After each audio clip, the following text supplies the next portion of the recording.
Hi, and welcome to Captain's Corner. I'm joined here by T-Bird's dinosaur, Scott Jackson, in his 5th season. Scott, thanks for coming along on the show. My pleasure, Thomas. Okay, Jax, let's get started on the season. We're into the second half here, and it's early into 2008, but 2007 was a bit tough for you, dealing with all the injuries you had. How was that? Was it frustrating for you?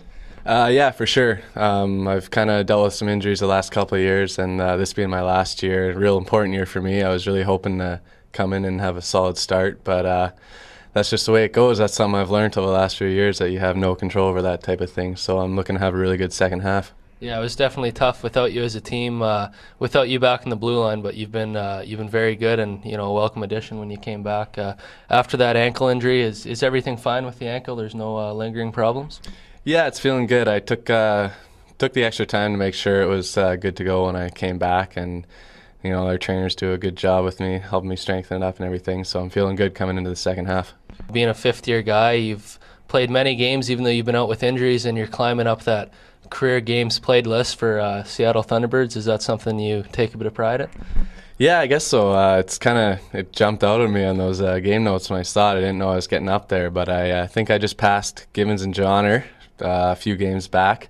So when you think of those guys, they've been around. They're pretty well-known guys. So it's kind of crazy to think that I'm coming up, I think, on 300 games before too long here. Wow, that's crazy. Is coaching something you'd want to do maybe after your career's finished? It's definitely an option. I know it's kind of interesting coming in to the practices and stuff and getting input from the different coaches, kind of thinking, what would I do out there? And I didn't expect that much when I first stepped behind the bench. It was just kind of something to fill a spot and get a bit of an experience. But obviously, I think I'll just want to stick with playing right now, but you never know. Yeah, you definitely got a long time to think about your playing career before you'd have to worry about something like that. Now let's talk about Christmas just passed, and you had sort of a unique vacation compared to most guys where they just go home for a week and see their family. You did a bit of both. Can you explain to everyone what you did on Christmas break?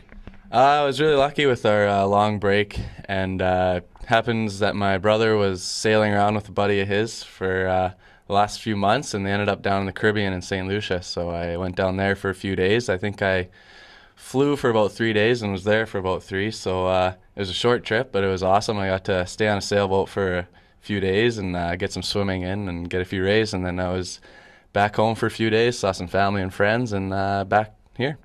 Yeah, your tan looks great, almost as good as mine, but not quite. Now let's talk about the new year. We're more than a few weeks into it. Is there anything that you had as a New Year's resolution as far as on the ice goes? I think mainly right now is to be healthy. It was tough with my injury at the start of the year. I really wanted to get a good year this whole season. Coming into the season, I wanted to have a good year. But right now, I think if I can stay healthy and kind of get some consistency going, that's the next thing for me. I think our whole team wants to get that, and if I can do that, hopefully we can get something good going in the playoffs. Well, with 300 games fast approaching, I wish you the best of luck with that resolution, and thanks for joining us on Captain's Corner. Thank you.